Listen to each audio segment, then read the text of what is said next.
Hello, and welcome to Uniquely UCF Sociology, a podcast production of the Department of Sociology here at the University of Central Florida. I'm your host, Dr. Ramon Hinojosa. Uniquely Sociology is a podcast that explores the research and creative efforts of those who are doing the good work of sociology. You want to know what sociology is and what contributions sociology makes to improving our lives? Well, then you've come to the right podcast. It's Uniquely UCF Sociology. Today, I'm speaking with Dr. Michael Armato, an associate lecturer in the Department of Sociology at the University of Central Florida. Dr. Armato is currently the Sociology Undergraduate Director, as well as the College of Sciences Social Science Program Director. He is a 2022-23 winner of the Teaching Incentive Program, or TIP Award, an award that recognizes excellence in teaching here at UCF. His research interests include intersections of gender, power, and violence, and he has a particular interest in how masculinities have become privileged and institutionalized in its various forms. Hello, Dr. Armato, and welcome to the show. Thank you for having me. It's a pleasure to be here.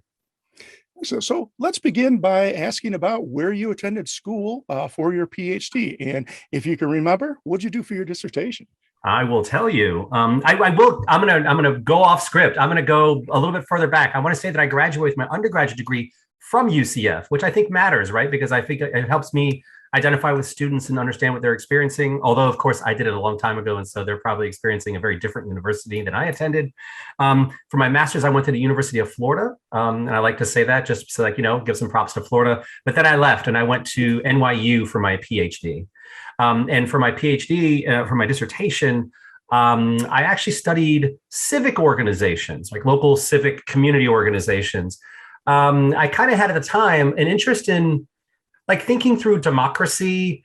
And I really kind of gravitated toward more cultural sociology in my graduate training. And so when I was doing my dissertation and looking at these civic associations, and I did a number, I kind of, did some participant observation with 3 different organizations. And one of the interests to me was just through how these folks talked, right? Through the rhetoric that they used, how sort of power got sort of put on display and manifested, and how people negotiated power differences. And in terms of power differences, I was thinking about gender and race and class. And I chose civic organizations and civic associations because I just thought they're often pretty mundane, right? They're thinking about why isn't garbage picked up in the neighborhood on time, or what's happening in the community. And I just thought it was a nice space to look at how people frame their talk, and again, how those boundaries, cultural boundaries, get promoted, but also perhaps challenged in the context of these discussions, right? So very rarely were they specifically talking about something that was explicitly about gender, but they would be using gendered language, right, to kind of make sense of some things. And so that was my dissertation. And so and I was kind of proud of it, actually. I kind of liked doing that research and what came out of it. Okay, and has that led you into the research and the work that you do today? Yeah. So, and I frame what I was doing, because one of the things, right, when you're an academic, sometimes you're on a path that you don't even know you're on until 5 years later. You're like, oh, I realized I was doing this back then. Increasingly, as you kind of said in your very nice introduction, my work has looked at just kind of the subtle and sometimes not so subtle ways that masculinity gets prioritized in academic processes. So within academic institutions, within fields, right? Within fields of knowledge, right? So when we think of social theory in our own field, right? We're often compelled to read the dead white guys. And we kind of miss the fact that that itself is a historical product where we have explicitly excluded non-white guys and all women, right? And so, By dead white guys, you're referring to Marx, Durkheim, and Weber, sort of. The Karl Marx, Emil Durkheim, Max Weber, whose ideas are actually, I don't mean to throw the baby out with the bathwater. I think we should, read their work. I think they had a lot to say, but that doesn't mean we shouldn't be reading other people as well, who also had a lot to say, and sometimes in ways that mash up against them and make their work kind of more interesting, or sometimes a little more problematic. And they help us to see things. And so there were sort of contemporaries for each of those folks that if we read their contemporaries, we would have a more full understanding of social thought at the time. And I think that holds true today, right? If we think about people's different kind of perspectives, thoughtful perspectives and takes on the world, we would understand the world in a more full, more complex, more coherent way. Absolutely. I know that there's been a lot of discussion, for instance, about bringing W.E.B. Du Bois back into sociology after an absence for perhaps too long. And so the idea is that these other perspectives then might lend us to look at the social world in a slightly different way. Is that correct? Yeah, I think it would. Yeah, sometimes sometimes a pretty radical way where we come to see that all of us in our thinking are always situated in the world, right? It's not like, Rene Descartes, the view from nowhere. That's been radically criticized from an array of perspectives. And it's not some simple thing where like all white guys think the same thing, but it's more about like situating ideas in history. And I think we have to be quite thoughtful and sort of individually, but also collectively more reflexive and think through, again, how power is operating in those in their situatedness, and then what that means for the way ideas get developed, which ideas catch on, which ideas get ignored, right? And so I don't know, I feel like more and more committed to sort of having a more rigorous understanding of history and where these ideas are coming from. And it's almost like, you read C. Wright Mills, right, when he talks about the sociological imagination and the idea that biography is tied up in history. I feel like, oh, we kind of get that. But sometimes you got to think about that for like a decade before you go, you know what? Wait, I think I really know what he's meaning here, right? Like that it's a much more rigorous understanding of history.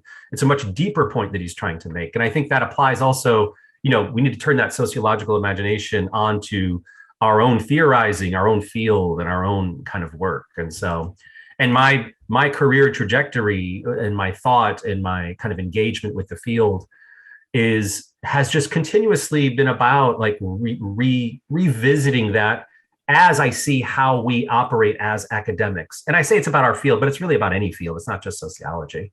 And so I just feel like I just keep getting reminded because I see us keep making the same kind of errors or mistakes or contributing to the same kind of patterns and the struggle over those patterns, right? Increasingly, as you noted, right, we are thinking about including more people in our discussions of social theory and an array of subfields as well, not just theory.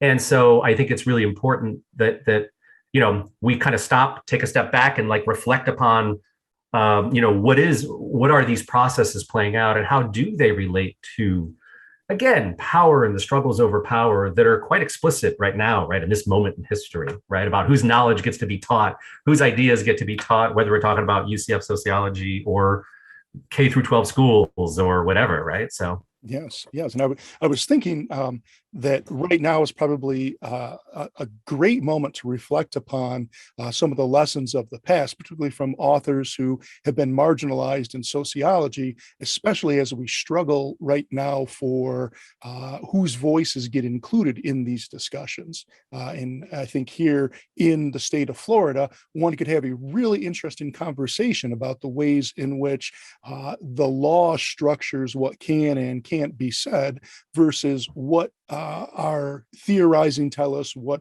our science tells us. And sounds like you've given this quite a bit of thought. I have, yes, right. Like what you said, right? Once you kind of understand some of the history, you're sometimes a little less surprised when something happens, right? You're like, oh yeah, this has happened before. And there's some ways that actually can be a little empowering, right? So you don't feel totally overwhelmed, like, oh my gosh, this is worse than ever. It's never happened. And so I think in some ways we could look to those folks who, someone like Du Bois, who despite being excluded persisted, right? And there's no doubt that he got disenchanted with the entirety of the United States and left. But there is a way that I think Du Bois, Black feminists, early Black feminists, right? They were doing that kind of work against odds that were way worse than the odds that we have now, as horrible as some things, may be happening out there in the world right now. And so I think they can perhaps provide a bit of a roadmap, right, about how to persist, what to do, how to organize, how to be, how to engage in the world, in a world that is simultaneously, not set up for you, right? And so I think we can learn a lot from them. And then, of course, the ideas that they develop are quite central to, right? Quite central to the kinds of understanding these processes that are happening right now, right? So their ideas were the target, but they're also the key ways that we can understand some of the things that were happening in their day, but that are certainly applicable to what we see happening today. Oh, absolutely. And I think that you're hitting on a key point here, is that sociology is just much more than what's happening within the discipline. It really does give you a lens to look at the surrounding social world and study it scientifically, and in a way that perhaps, as you say, has already been provided a roadmap so that we can really look at it critically and think about what's happening in our everyday lives. Yeah, I definitely think, right, that there is, and I'm glad you bring up the scientific component, right? Because there is one of the things that seems very troubling right now, right, is that there's a sense that, certain fields have a particular orientation and different ideas aren't allowed in a classroom or whatever. That seems to be sort of the cultural current moment's panic, right? Mm-hmm. And I think what's missing from that entire discussion is an understanding of methods, right? That there are methods that grow out of sociology, and there are methods that grow out of other scientific fields and social scientific fields, and even the humanities, right? Or historical methods. And so I think one of the key things that we can teach our students, and I think our undergraduate students, but I also think especially grad students, because grad students are the levels at which we get into methods and with the significance, like if you want to understand something, you have to use the appropriate method to gain, to gather the data to figure out what the methods are. And the whole kind of political discussion that's taking place right now, there's very little discussion of methods. And so I wouldn't go to a medical field, if I'm going to medical, I wouldn't pop into a medical school class and say, I just disagree with what you're teaching because I feel differently. Like, you can't do that, right? Like, well, there's literally hundreds or sometimes thousands of studies, right? That scientific knowledge is about communities of scholars, and each of us is doing, right, very small slice of sort of like gathering data, and we're making this kind of very small contribution, right? Which is somewhat humbling, actually. One of the things I think you learn in grad school is how little you know, right? Like the more you know, the more you realize how little you know. And so, and methods seem like a critical component of that we are not just, as sometimes I think our students think, right? Like, we're not just espousing ideology, which is what the current debate seems to suggest, right? But we, in fact, are building upon the shoulders of hundreds, sometimes thousands of scholars who have come before us within sociology, within other fields, to develop, right, this more coherent understanding of the social world. And I think I think we can do better at conveying that to our undergraduate students and certainly our graduate students, so that they can understand, like, okay, how do we enter into debate? How can we support our statements? How can we know what we know? Where do we go to know, to learn, right? And I think methods are critical to that whole discussion. And there, I think that methods discussion, I think we share with, every field, right? We all have different methods for our fields, but the broader commitment to those methods, I think, is the bigger point that is super critical. It's the kind of stuff that I literally think about at night. Like, it keeps me up at night sometimes. I think, oh, we should talk more about this. And of course, that's related to how my own work, like thinking through how power operates through ideologies and how, through cultural practices, and the way that when we don't pay attention to methods and don't have that discussion, what kind of power gets to be exercised and is not mentioned, right? What gets made invisible through those discussions when we're not attending to methods, when we're not talking about communities of scholars, right? When we don't have a more thoughtful discussion about objectivity and what does that mean, right? And so, and grad school is a place to do that. And I think sometimes we can attain some of that even in our undergraduate education. But there again, I think we have a connection, not just to the hard sciences, the physical sciences, and other social sciences, but the humanities can tell us a lot about the kind of more the complexities that go along with notions of objectivity or truth, and what these things mean. And to me, when we have a sincerely engaged group of students engaging in those discussions, then that's kind of where the magic happens in education, right? Those are the discussions we can have. And I feel like, and that is my experience in the classroom. I want to say that I am often quite pleased with my classroom experiences. And I really don't recognize the kind of fear-mongering contexts that are described in the political discourse at the current moment, right? That my students are actually quite thoughtful and generous with each other and sincerely want to know. And they want my input and they want each other's input, right? And of course, there's some management that we have to do as educators, but those are like the best moments. Those are the best part of my work. That's the best part, I think, of what we get to do is be with exciting usually you're younger, right? Younger people, younger scholars, younger thinkers, and just help guide, but also learn from them as they ask very critical and thoughtful questions. And so, I think so. I think that right now the current cultural moment suggests that indoctrination is something that's happening, which, I've been in the classroom a long time, as have you, and indoctrination is not what happens at all. Education is what is happening, minds exploring ideas, and I often feel that we're not there to tell the student what to think. We're there to engage the student with these ideas and allow them to form their own opinions and their own ideas about this material. Yeah, I think so, right? That's the goal. And I think, I presume you do it as well. For different students, I kind of push back and prod them to think about this, right? I mean, that's our job. I mean, if there's one thing we get well trained at with a PhD is like to sort of be critical, right? So no matter what, even if I fully politically agree with you, I then go, well, think about this, right? Well, what about this, right? And push them, right? Yes. And again, push them in ways that points toward extant scholarship, that points toward method, that points toward, and so there isn't some simple indoctrination process happening. And again, the joke is like anyone who was ever sat in on a faculty meeting would understand that we can't even agree with each other. So the idea that somehow we're all on the same page, kind of indoctrinating students is a little silly, right? But hopefully we're making students and helping students to think more critically, to be more thoughtful, to be more reflexive, to seeing themselves in the world as embedded in an actual historical set of processes, and to be thoughtful about that, right? And then what that means for how they think, what they think, and where they can go to not think out of the blue, right? But people usually you realize, oh, you're thinking of something, but someone else has thought of it, right? And so one of the things we help students is sort of even like the method of how do you find ideas, right? And modes of thinking, and then debates around that. And that's quite exciting.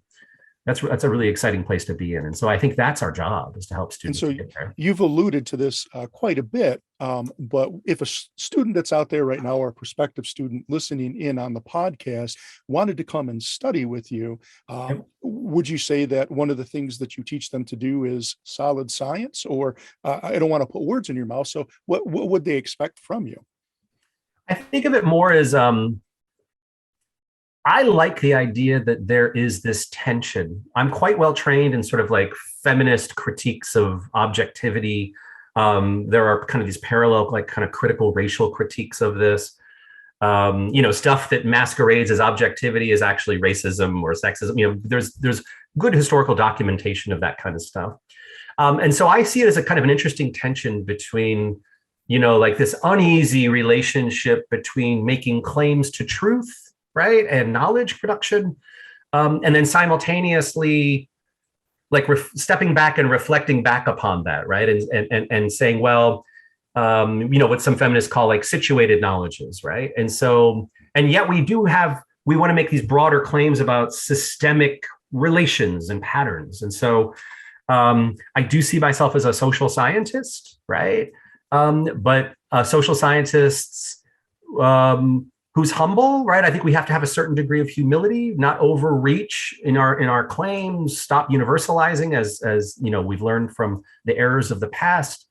And so, and again, always qualifying our findings and our statements in a way that frankly doesn't always play well on sound bites, right? That when you want to get on the news, you have these little sound bites that are like 10-second little things. And we as, professors, as faculty often suck at that, and rightfully so, because we kind of go, well, it depends, right? And so there's a way that I think when you think critically, there's a lot more complexity in the world, right? I'm a little jealous of our colleagues in the hard sciences, right? Where they kind of, you measure a certain amount of a chemical and there's a threshold, and then this happens, and they get to, but the social world isn't like that, right? We can't say, oh, this is it.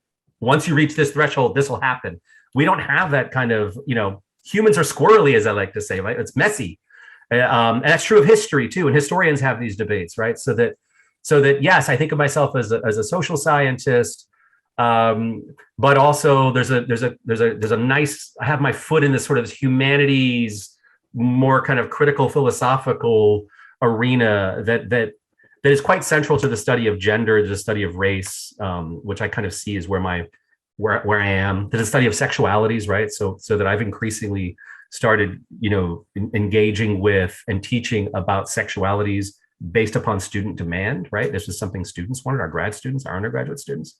Mm-hmm. And so, that's sort of where I see myself fitting in. Sure. And I would say rightfully so, given, again, the cultural climate today, all of these things that are happening with the LGBTQ plus movement and the sort of the anti-trans laws going in across the nation. And so students, of course, are human beings living in this culture. And so these things directly affect them or their families. And so it sounds like you're picking up that challenge and providing them with the history and science of some of these movements and ideas in culture. So. That's right.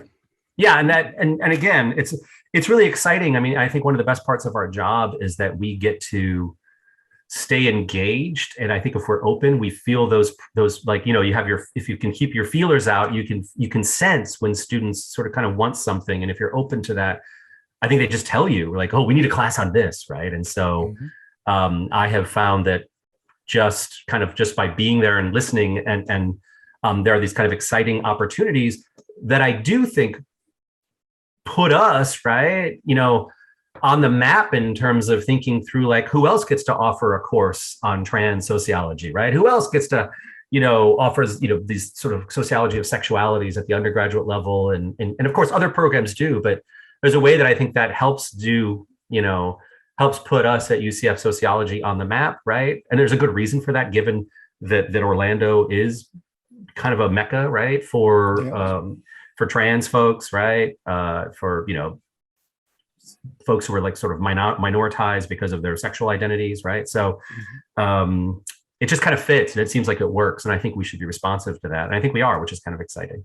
And I really like this idea of sort of the feedback from the students, sort of that conversation that we as professors enter into with the students about knowledge and, the state of affairs in the world, and then how we can use that to provide them with the best education possible.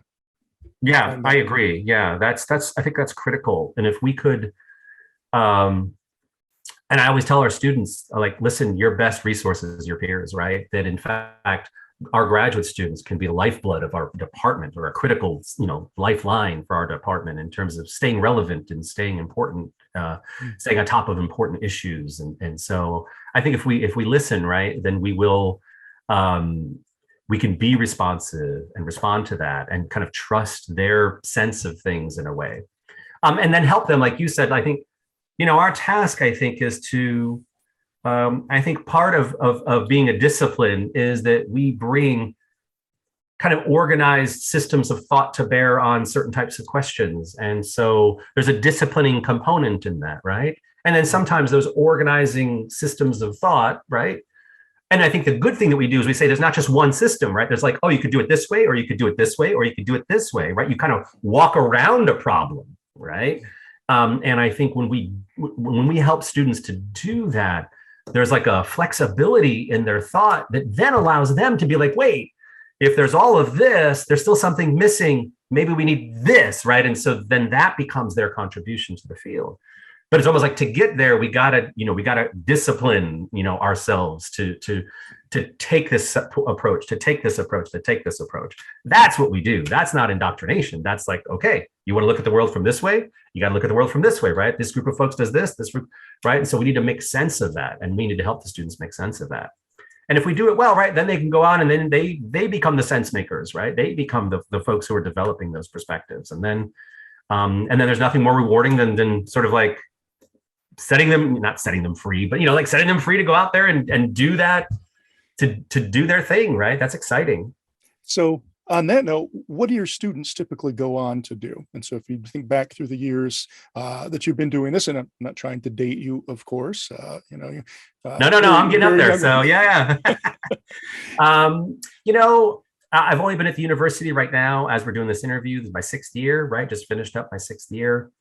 And so there's not a tremendous history, but our students, what's interesting is our students, what's kind of nice, I think, about our program is that we're not just about students going on to be academics, right? You get a PhD, you go become an academic, which is great. That's one possibility, what's one trajectory. And certainly some of our students do that. Some of my students have done that.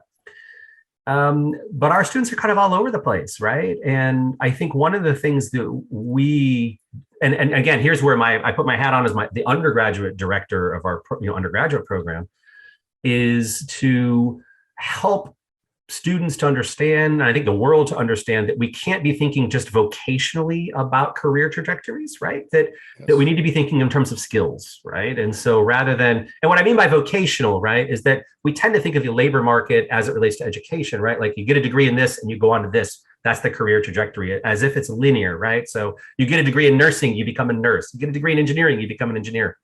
That's a vocational model, and that's the wrong model to think about sociology or the social sciences or the humanities, in fact, right? And even a lot of the hard sciences, frankly. But we offer a whole array of skills that we know are valuable to our students, because our graduate students do go on into the nonprofit sector, advocating for homeless people, right? Or people who experience, interpersonal violence, domestic violence. So our students go in that trajectory, right? Some of our students are in the private sector, right? They're conducting research, right? So they do research in various ways, whether it's focus groupy type stuff or survey type research. And there's the methods part that I think that you have an opportunity to do within sociology that's super helpful.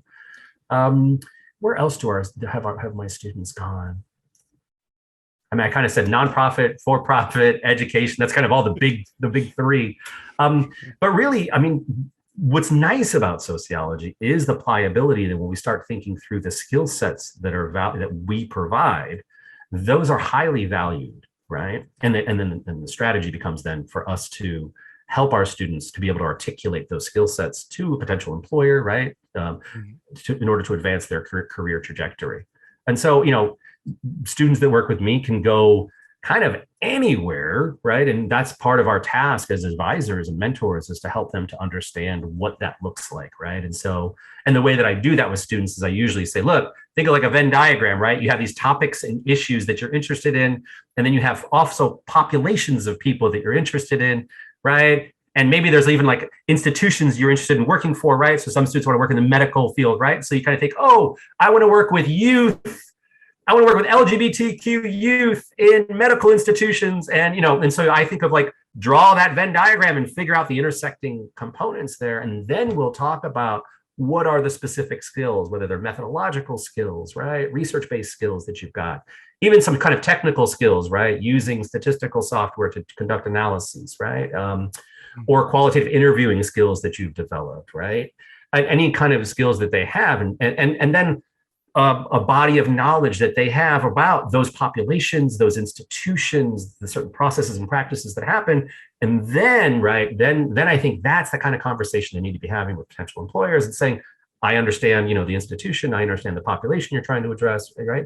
And I understand, the processes and the mechanisms to gather information that we need in order to provide the services, in order to kind of do to sort of advance the mission of this organization. Sure, and that's incredibly attractive to potential employers, right? You're getting somebody who really is the total package. They got the methodological skills, they've got the theoretical, historical background, and they understand something about the populations that those institutions serve. That's right. Yeah, that's really attractive. And I mean, one of the things that we know about our sociologists, we have data to support this, is that we do a good job at understanding not just populations we want to work with, but our coworkers, our peers working in teams with diverse populations of people, right? So if there's a lot of places, right, you might work in conjunction and coordination with community organizations and something. And so you're dealing with diverse populations because we live in a global, diverse world, right? And so we do really well with that. We understand that, right? That we really promote, I would say, more cosmopolitan understandings rather than more parochial, ethnocentric understandings. And that's critical, right, in terms of communicating to different populations, understanding each other, reducing conflict in workplaces, right? It also matters for like ethical research and basically any kinds of practices, right? That we could be ethically engaged with populations, including the populations that we're serving, which are often, right, somehow minoritized. They experience all kinds of like problems and issues, and so we can understand that better and hopefully not reproduce the kind of minoritizing processes that those folks experience. Because it seems that the core of the belief among sociologists who are true believers is that we as a society work best when you have all voices, when you have everybody engaged, everybody is a valued member, and all ideas are worth listening to, or maybe many ideas are worth listening to.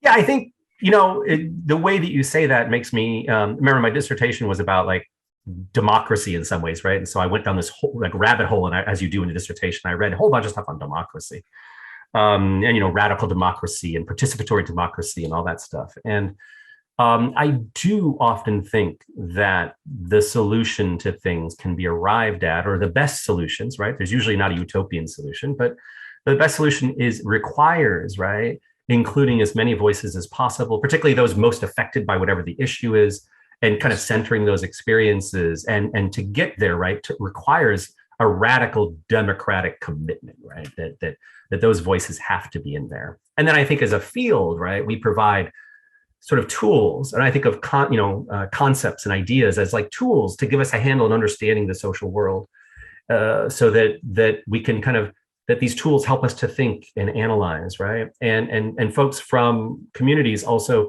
they have their tools, and we could use their understandings as also ways of kind of coming to solutions. And if we just listen, right, that's really critical. That sounds simple, but it's actually really hard to do that, because oftentimes people are using, in some ways, almost a different language, right? Because people from different social locations, they almost do sound like they're speaking a foreign language to us, right? And so, and it's in those moments that I think we have to take a step and say, hold on, like really listen to what's being said here. And so I do think that is the key. And that is the strategy that I always, when I'm teaching my undergraduate theory course, or even grad theory courses, because I teach some of those as well, or even topics courses, and we're walking around an issue, I always think like, whose voices are being included, whose voices are not being included, right? And so we should be listening, and we should be strategically listening to certain voices, not to the exclusion of others, but to be thinking about like, folks who have skin in the game sometimes see things a little bit different than those of us who don't, right? And so we need to be quite thoughtful about that, and have a thoughtful conversation, and kind of like, maybe I'm dating myself, like tie a string on our finger to remind us to be thoughtful about where are people speaking from, and are we excluding voices as we historically have done? How can we not exclude those voices, right? Especially for folks who are most explicitly affected by, most directly affected by whatever the issue at hand is, whatever the conversation is about. And so if members of our audience out there listening think, hey, I really like Dr. Armato's ideas, and I'd love to come take a class with him, or I'd like to read some of the stuff that he's done, could you think of maybe a class or an article or something that you would point to say, this is the thing that you should look at? And then if you're intrigued by that, then come on, Sure. Yeah, I think, in terms of like work, and, I'm a lecturer, so my responsibilities really are like advising and teaching, right? So I don't get to publish as much and do as much research as others. But I do get to teach. And when I teach graduate courses, I get to stay abreast of the most, up-to-date kind of scholarship, which is fun. But for my work, I'm kind of proud of my Wolves in Sheep's Clothing article, right? So if you look for my name and Wolves in Sheep's Clothing, I'm looking at the title, Men's Enlightened Sexism and Hegemonic Masculinity in Academia. That's something I think that I quite like, right? So if you want to read kind of me, that I feel like my voice is in that article. It's in other stuff too, but it's particularly there. And in terms of the coursework, right, for our grad students, I teach, topics and inequalities, right? And there I have taught a course on titled Beyond the Binary, right? And so that was a course about folks whose lives don't neatly fit into our gender binary, right? So trans folks, non-binary folks. I also teach some of the advanced theory that we have for the grad program, right? And again, those are often about sort of folks who have been, marginalized and excluded, and the voices have been excluded, right? So I taught a critical theories course. I've taught a feminist theories course, and so we do, kind of we cycle through these courses. But I will say that Beyond the Binary was a direct result of grad students asking for it, right? They were like, oh, we need this, and so I was like, oh, I could teach that, and lo and behold, I was on the schedule, right? I was like, okay, I guess I really am going to teach that, right? So. I think what's nice is, as we've said, right, that if there's something pressing and enough students want to do it, right, we just need a critical core of students who are interested in something, we can make it happen, right? So there's all kinds of ways to slice scholarship and think about creating a topical course. And what's particularly nice about the grad program and the way that it's set up is that we can do that and make it fit within people's, kind of graduate, areas of study. So that's what I would say, right? Is this anything that's at the intersection of gender and power, sexuality? I'm happy to consider a course along kind of any lines. We can make that work. We can make that work. I mean, no matter what you take with me, you're going to get my song and dance. So that does, in some ways, I want to say it doesn't matter. You're going to get it, right? If you're in my undergraduate theory course, you're going to get it, right? If you're in my intro to sociology, Soc 2000, the earliest course I teach, you're going to get it. It's just sort of like the depth that we get to go into these things. And so there's not like a shifting framework that's going to happen. It really is, you're going to get it with me, right? Whether it's an inequalities course, our generic social inequalities course, or whether we're in the sexualities course, sex and gender, men and masculinities, right? You're going to get that stuff from me because that's what I do. Yeah. And they're going to get excellence, right? You are a TIP awardee for this year, and that is UCS recognition for teaching excellence. I mean, congratulations. They do say that. And I will say, I may not always be excellent, but I'm trying, right? I mean, and so I think that's what we need to strive toward, and an openness to hear students and engage with students. I try to be as egalitarian as possible, even though I recognize I have power over students because I get to grade their work. But I do try to be excellent. It is something my teaching I do think about a lot. I teach a grad course on teaching sociology. That's another course that's quite popular. And interestingly, gets a fair number of students even from outside sociology, right? So sort of kindred fields send their students over. And so, we get to think about and talk about, teaching. And it's called teaching sociology, but if you came from, interdisciplinary studies, you could make a course about anything you wanted. And so, there's simultaneously both practical components to that course, like how do you create a syllabus? How do you create an assignment? How do you create, there's all that stuff, right? The sort of nuts and bolts of teaching. But then there's also a significant philosophical component, like who are you as a teacher? What is your teaching philosophy? And what does that mean for creating assignments then, right? So that you want to be you when you're teaching, and that's really critical. And so, well, isn't that sort of the dirty secret of becoming a PhD is that they often teach you the topical area, not necessarily how to teach those topics. Yes, no one kind of tells you that, right? You go in because you're kind of a nerd about something, which is good, right? You're like totally committed to something, and then they're like, "Oh, you got to teach," which for many of us is just like, "What?" Right? Like, no one ever told me anything about teaching. And very concrete things that you just never would think of until you go to teach, right?